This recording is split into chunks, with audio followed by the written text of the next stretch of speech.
अब हम स्टार्ट करते हैं अपने नेक्स्ट टॉपिक से, जो है जेनरेशन ऑफ नर्व इम्पल्स। तो यहाँ पर आपको एक न्यूरॉन दिख रहा है। अब न्यूरॉन को मिलता है स्टिमुलस। अभी हम देखेंगे कि स्टिमुलस एग्जैक्टली क्या होता है। हमने पिछले क्लासेस में भी स्टिमुलस के बारे में डिस्कस किया है।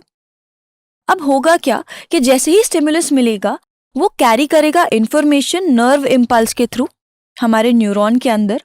तो नर्व इम्पल्स होता क्या है? नर्व इम्पल्स सिग्नल्स हैं जो ट्रांसमिट हो रहे हैं एक न्यूरॉन के अलोंग।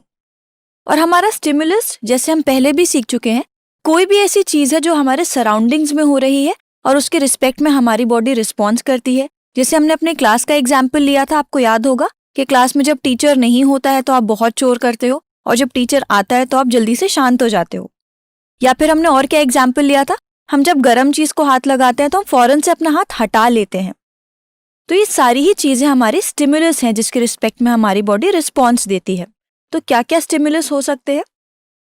एक टेम्परेचर, जैसे ही टेम्परेचर चेंज होगा आपकी बॉडी उसी तरह से रिस्पॉन्स देना स्टार्ट करती है। या फिर स्मेल, आप कोई चीज स्मेल करते हो उसके रिस्पेक्ट में कोई रिस्पॉन्स देते हो। या फिर टेस्ट, आप कोई भी चीज टेस्ट करने के बाद भी उसको सेंस करते हो एंड उसके रिस्पेक्ट में रिस्पॉन्स देते हो। या फिर कोई भी साउंड अगर आपके कानों तक जाता है तो उसके रिस्पेक्ट में भी आप रिस्पॉन्स देते हो।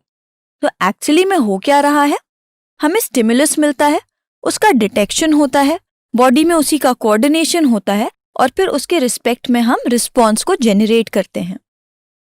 तो जब नर्व इम्पल्स जेनरेट होती है तो होता क्या है, जो आपका न्यूरॉन होता है, फर्स्ट ऑफ ऑल जब वो रेस्ट स्टेज पे है, अभी न्यूरॉन कैसा है, रेस्ट स्टेज पे है, तो हो क्या रहा है, न्यूरॉन के अंदर एक नेगेटिव चार्ज है और न्यूरॉन के बाहर एक पॉजिटिव चार्ज है।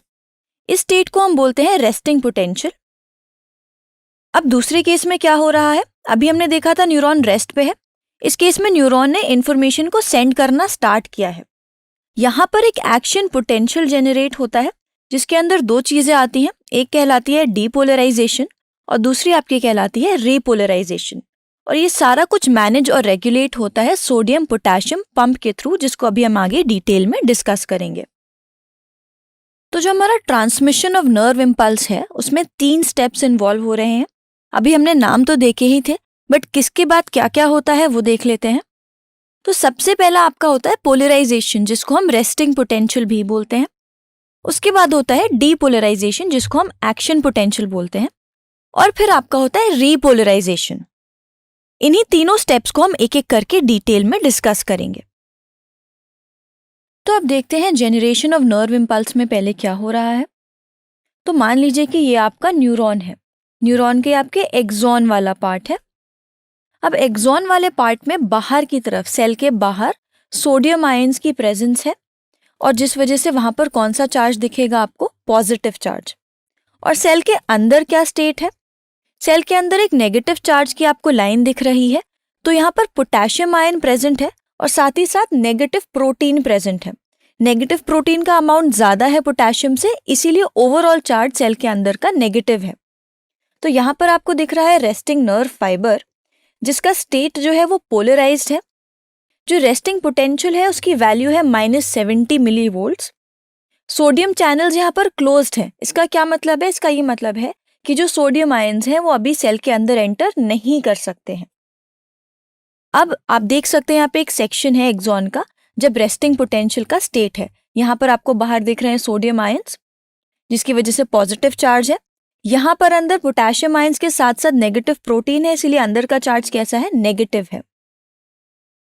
अभी तक हमारा न्यूरॉन रेस्टिंग पोटेंशियल स्टेट पे था। अब देख लेते हैं जैसे ही उसको स्टिमुलस रिसीव होगा तो क्या होगा। तो पहले हमारा चार्ज कितना था, -70 मिली वोल्ट्स। अभी हम देखेंगे कि स्टिमुलस रिसीव होने के बाद उसका चार्ज हो जाता है -55 मिली वोल्ट्स। अब ये होता कैसे है, सोडियम चैनल्स इस केस में ओपन हो जाते हैं और सोडियम आयंस क्या करते हैं, अंदर की तरफ मूव करना स्टार्ट कर देते हैं। तो यहाँ पर आप देखिए सोडियम चैनल्स ओपन है, अंदर की तरफ सोडियम आयंस मूव कर रहे हैं, जिसकी वजह से हो क्या रहा है, जो वोल्टेज है वो राइज कर रहा है। कितने से कितने तक, -70 से वो राइज करके जा रहा है -55 तक। इस स्टेट को हमने बोला एक्शन पोटेंशियल। ये स्टेट आपकी हो गई डीपोलराइज स्टेट। इसमें हुआ क्या, इम्पल्स जेनरेट हुई। और इम्पल्स जेनरेट होने में क्या क्या चीजें आपको देखने मिली, जो रेस्टिंग स्टेट था -70 मिली वोल्ट्स, वो चेंज कर गया है -55 मिलीवोल्ट्स तक, क्योंकि आपके सोडियम चैनल्स अभी ओपन हो चुके हैं।